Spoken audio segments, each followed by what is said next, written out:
There's the throw. Just a touch. There you go.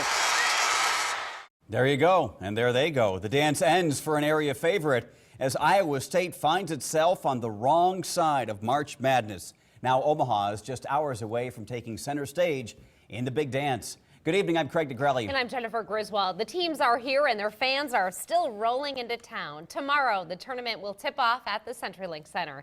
That's where we find KMTV Action 3 News reporter Emily Zink, who joins us live with the latest. Emily? Well, Jen, right now 8 teams are in Omaha, and one of those 8 teams just so happens to be the New Mexico State Aggies.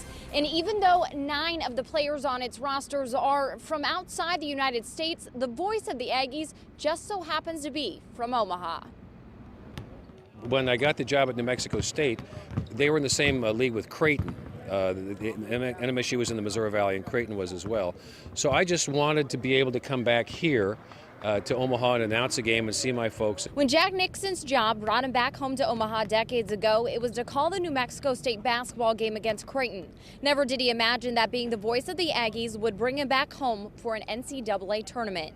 Back then, all we had here was the Civic Auditorium. In the late 70s, Central High grad Jack Nixon left a radio gig in Hastings, Nebraska for Las Cruces, New Mexico. For the past 35 years, he's been the beloved voice of the New Mexico State Aggies. On Sunday, Nixon found out he and his Aggies were headed home. And I was thinking, oh boy, I wish we could go to Omaha.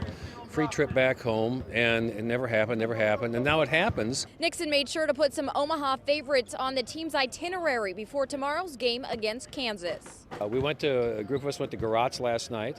I'm going with my family and some other people to Big Fred's Pizza, which I've been going to since I was in high school. Not only does Nixon serve as the voice of the Aggies, he makes a perfect tour guide for the fans who made the 1,000-mile trek to Omaha. And he was thrilled that we came here. Yes, he has family here.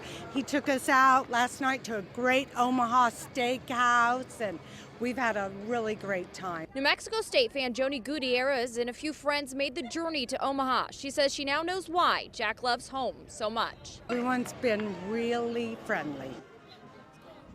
Jack Nixon says the irony of New Mexico State coming to Omaha is that they're playing his alma mater, Kansas, tomorrow. Reporting live outside the CenturyLink Center, Emily Zink, KMTV Action 3 News. And welcome to all the